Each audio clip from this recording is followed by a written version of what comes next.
कैद करून आणलं गेलं आणि कैद करून आणल्याच्या नंतर औरंगजेब बादशाह म्हणतोय संभा आखिरी बार पूछ रहा हूं, आखिरी बार पूछ रहा हूं, झुक जाओ हमारे सामने, तुम्हें इस तक का शेरशाह बनाएंगे, इस तक का शेरशाह बनाएंगे म्हटल्याच्या नंतर झुकत नव्हते शंभूराजे,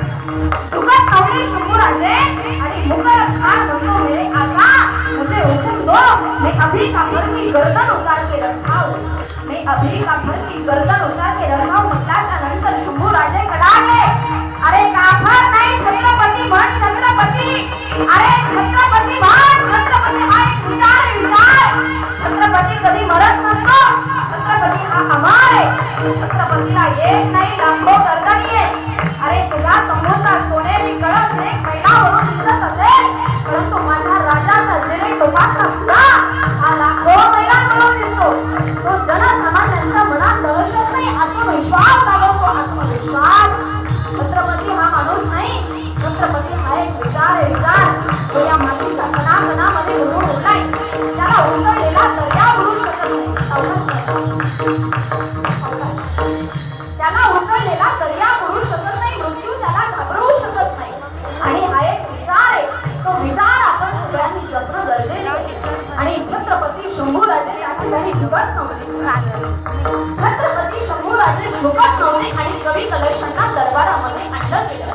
कवी कलशांना दरबारामध्ये आणून कवी कलशांना झुकवण्याचा प्रयत्न केला,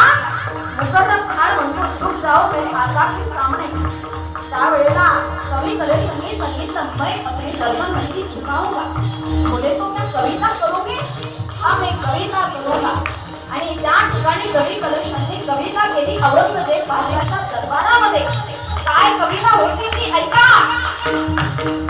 यावण रावण की सभा, यावण रावण की सभा, शंभू बलियो बजरंग, लहू लसत सिंदूर, खूप खेळे हो तुम जंग, राजन हो तुम साजे, खूप लढे हो तुम रणरंग, तव ते जगत ध्यान के, सतत ते जग औरंग, आणि कविता ऐकल्याच्या नंतर त्या ठिकाणी औरंगजेब बादशाह चिडला, औरंगजेब बादशाह चिडला आणि त्या ठिकाणी शंभूराजेवरती अन्याय अत्याचार करायला सुरुवात केली, अन्याय अत्याचार करत करत शंभूराजेंची फौज वडू तुळापुरा सुरू होती, वडू तुळापुरा झाल्याच्या नंतर त्या ठिकाणी शंभूराजेंचे डोळे काढले, हात कापले, कान कापले, शरीराचे छिन्न विछिन्न तुकडे केले, अरे डोळे काढले तर भुवई वक्र झाले, छाती कापली तर काळीज लढले, हात कापले तर पाय खंबीरपणाने उभे राहिले, शरीराचे छिन्न विछिन्न तुकडे केले, परंतु शंभूराजेंचा एक एक थेंब हर हर महादेव गरजत होता, एक एक थेंब हर हर महादेव म्हणत होता आणि सांगत होता तो एक एक थेंब अरे औरंग्या, या महाराष्ट्राच्या मातीला दुःख देऊन या महाराष्ट्राच्या मातीतून हसत हसत तू जाऊ शकत नाही, आणि अखेर त्या समोर असलेल्या मराठीच्या मल्ल खंबाला शंभूराजांनी मिठी मारली आणि माझे शंभूराजे महाराष्ट्राची अखंड अस्मिता अमर झाली, आणि शंभूराजे गेल्याच्या नंतर या महाराष्ट्रातल्या मावळ्यांनी शंभूराजेंचं अपूर्ण राहिलेलं स्वप्न पूर्ण केलं, शंभूराजेंचं स्वप्न पूर्ण केलं, औरंगजेब बादशाहला या महाराष्ट्राच्या मातीमध्ये शेवटचा श्वास सोडायला लावला भिंगार गावामध्ये, आणि शेवटचा श्वास सोडत असताना औरंगजेब बादशाह म्हणतोय हम औरंगजेब मोहम्मद, हम मुगल सल्तनत के शहंशाह, हमारे सामने खड़ी है समुंदर सी सेना,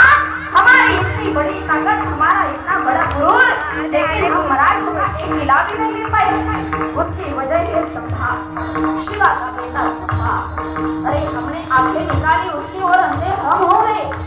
हमने जुबान काट डाली उसकी ओर बेजुबान हम हो गए,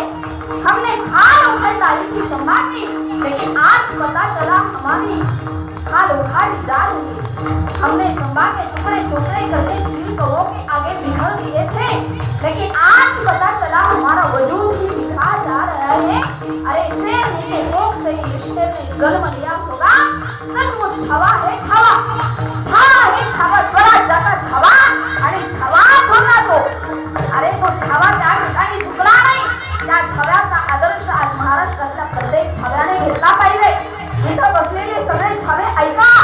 अरे प्रेम करायचे ना देशावरती करा, प्रेम करायचे ना धर्मावरती करा, प्रेम करायचे ना वारकरी जागृत. इथे बसलेल्या प्रत्येक युवकांना, प्रत्येक तरुण मुलीला माझी विनंती असेल, अरे जगायचं ना या धर्माकरता जगा, जगायचं ना वारकरी संप्रदायाकरता जगा.